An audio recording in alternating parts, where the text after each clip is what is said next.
अस्सलामुअलैकुम दोस्तों, उम्मीद करते हैं कि आप सब खैरियत से होंगे। आपसे दरख्वास्त है कि हमारे चैनल को भी सब्सक्राइब कर दिया करें और कभी कभी हमारी वीडियो को भी शेयर एंड लाइक कर दिया करें। दोस्तों, आज ईरान के सदर ने एक अहम खिताब किया है। ईरान के सदर का कहना है कि ईरान की अफवाज किसी मुल्क के लिए ख़तरा नहीं है। उनका कहना है कि ईरान एक अमन पसंद मुल्क है। ईरान के सदर का कहना है कि अरब ममालिक को आपस में एक दफ़ा फिर इत्तेहाद कायम करने की ज़रूरत है।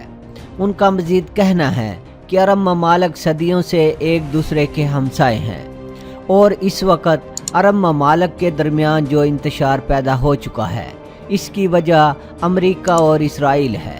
ईरान का कहना है कि तमाम खराबियों की जड़ अमरीका और इसराइल हैं।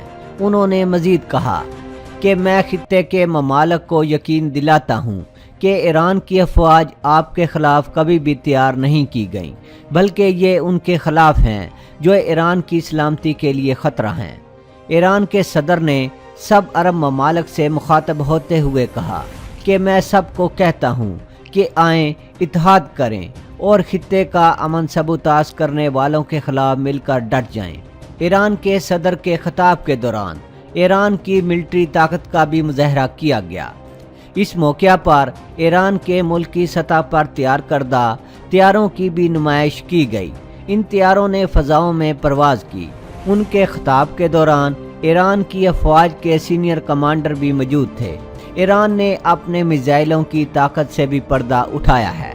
तकरीब के दौरान ईरान के डेज़फल, ईमाद, फजर 3 और फतेह 110 और 113 की नुमाइश की गई।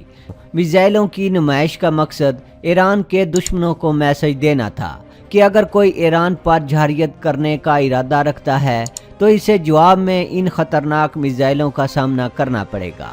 इसके अलावा ईरान की अफवाज के ज़ेरे इस्तेमाल सबमरीन्स, आर्मर्ड व्हीकल्स, रेडार्स और इलेक्ट्रॉनिक वारफेयर सिस्टम्स की भी नुमाइश की गई। रूस का तैयार करदा एयर डिफेंस सिस्टम S-300 भी नुमाइश में शामिल था। ईरान ने रूस से एयर डिफेंस सिस्टम दुश्मन ममालिक के मिसाइलों को रास्ते में ही तबाह करने के लिए ख़रीदा है। रूस इस वक्त एयर डिफेंस सिस्टम्स की टेक्नोलॉजी में काफ़ी तरक्की कर चुका है। रूस का S-300 भी वाइड रेंज के मिसाइलों को मार गिराने की सलाहियत रखता है। आप जानते हैं कि रूस S-400 भी बना चुका है। रूस का दावा है कि S-400 में जदीद रेडार्स का इस्तेमाल किया गया है और ये लॉन्ग रेंज मिसाइलों को भी डिटेक्ट करके गिराने की सलाहियत रखता है।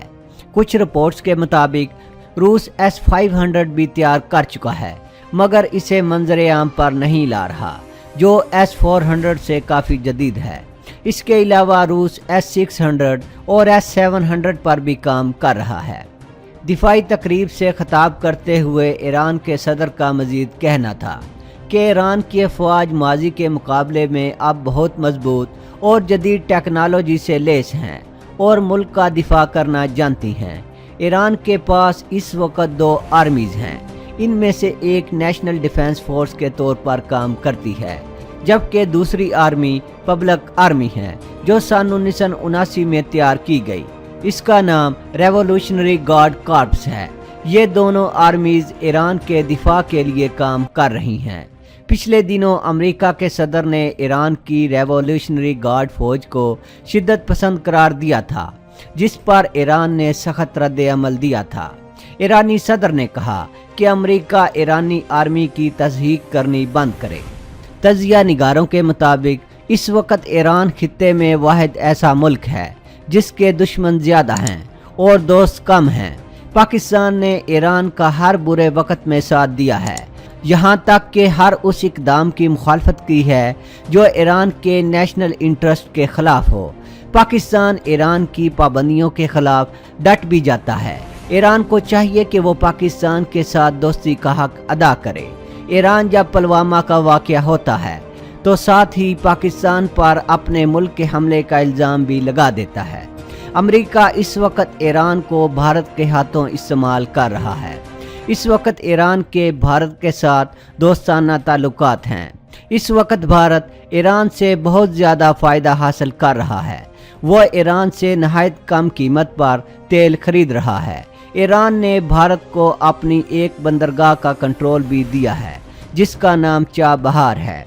आप जानते हैं कि पाकिस्तान की ग्वादर बंदरगाह से चीन और पाकिस्तान के दुश्मन बहुत ज़्यादा परेशान हैं, क्योंकि वन बेल्ट वन रोड मंसूबा एशिया के ममालिक की तरक्की का सबब बनेगा और चीन की तरक्की का सबब भी बनेगा। भारत भी इससे फ़ायदा उठा सकता था, लेकिन भारत ने अमेरिका के ग्रुप में जाने का फैसला किया, इसलिए वो इस मंसूबे के खिलाफ है। अमेरिका और भारत ने ग्वादर पोर्ट का मुकाबला करने के लिए ईरान में चाबहार पोर्ट पर काम करना शुरू किया है। ईरान को चाहिए कि उसने जो भारत को अपनी बंदरगाह का कंट्रोल दिया है, ये कंट्रोल इससे वापस ले, क्योंकि भारत किसी का दोस्त नहीं है। भारत इस बंदरगाह में अमेरिका के मंसूबों पर काम कर रहा है, इसलिए चाबहार बंदरगाह फौजी मकासद के लिए ईरान के खिलाफ भी इस्तेमाल हो सकती है।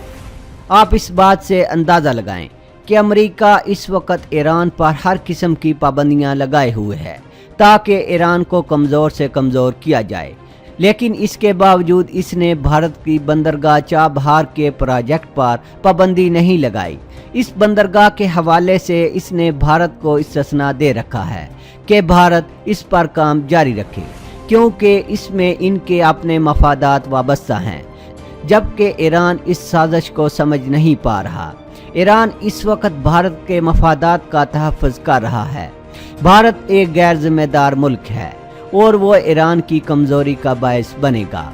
भारत पहले रूस का करीबी दोस्त था, लेकिन अब नहीं रहा, क्योंकि अमेरिका की तरफ से हथियारों के पैकेज को देखकर इसने रूस के साथ बेवफाई का मुज़ाहरा किया। भारत रोज़े अव्वल से पाकिस्तान के खिलाफ रहा है और पाकिस्तान के खिलाफ वक्तन फ़वक्तन अपने मंसूबे सामने लाता रहता है। पाकिस्तान की बहादुर अफवाज ने इसके मंसूबों को हमेशा नाकाम किया है और भारत को हमेशा मायूसी का सामना करना पड़ा है। अब सूरत हाल ये है कि रूस ने भारत से अपना हाथ उठा लिया है। रूस ने इस तरह पैगाम दिया है कि वो पाकिस्तान के साथ अपने ताल्लुकात मजबूत कर रहा है और स्ट्रेटजिक नोयत के ताल्लुकात पैदा करना चाहता है। रूस ने ये पैगाम भी दिया है कि रूस अब जियोपॉलिटिकल मैदान में भारत का साथ देने के लिए दस्तयाब नहीं है। रूस ने भारत की तब्दील शुदा पॉलिसी कि वो अमेरिका से जुड़ गया को रिजेक्ट कर दिया है। भारत ने अमेरिका के साथ लॉजिस्टिक सपोर्ट का और बहरी जहाज़ों के दरमियान मुवासलाती राब्ते के मुआहदे कर लिए हैं, जिसके तहत दोनों ममालिक को एक दूसरे की बंदरगाह इस्तेमाल करने का अख्तियार होगा। भारत अमेरिका की बंदरगाहें क्या इस्तेमाल करेगा? अलबत्ता अमेरिका भारत की बंदरगाहें खूब इस्तेमाल करेगा। भारत इससे पहले अमेरिका और रूस दोनों की कश्तियों में सवार रहता था, अब वो पहली मर्तबा अमेरिका की कश्ती में सवार हुआ है। भारत की पॉलिसी अब यकरुखी हो गई है। भारत का इमेज बेहतर होने की बजाय ख़राब हो गया है। भारत ने हमेशा पाकिस्तान की सलामती को चैलेंज किया है। भारत को फ़िलहाल हज़ीमत पर हज़ीमत उठाना पड़ रही है। भारत के सीनियर कालिम निगार ये लिख रहे हैं कि मोदी ने जंग की फ़ज़ा कायम रखी तो उसकी सनती तरक्की मुतासर होगी और जंग के ख़तरे की मौजूदगी में कोई सियाह भारत का रुख नहीं करेगा। मगरब के दानश्वर स्टीफन कोहन और दूसरे अमरीकी कालिम निगार पाकिस्तान से छेड़छाड़ को एटमी जंग का अलार्म समझते हैं और नरेंद्र मोदी को इस काबिल नहीं समझते कि वो इस भड़कती हुई आग को बुझाने की सलाहियत रखता हो। अमेरिका इस वक्त इस आग को एक ख़ास हद तक भड़काएगा और फिर वो उसको ठंडा करने की कोशिश इस वक्त करेगा जब भारत उसकी मुकम्मल गिरफ्त में आ जाए, यानी वो इसका दस्ते नगर बन जाए। इंडिया की बहरिया तो अमेरिका की इस तरह बन गई है कि भारत के हर जहाज़ पर अमेरिका ने अपने मवासलाती आलात लगा दिए हैं। जहाँ तक कश्मीर की आज़ादी का मामला है तो इस बाब में इंसानियत दोस्त ममालिक इस बात पर मुत्फिक हैं कि कश्मीर में जिद्दोजहद आज़ादी इतनी बढ़ गई है कि वो भारत के कंट्रोल से बाहर हो चुकी है। दोस्तों आज के लिए इतना ही। दोस्तों वीडियो पसंद आने की सूरत में चैनल को सब्सक्राइब करना और वीडियो को लाइक एंड शेयर करना ना भूलिएगा। अपना बहुत सा ख्याल रखिएगा। अल्लाह हाफिज़।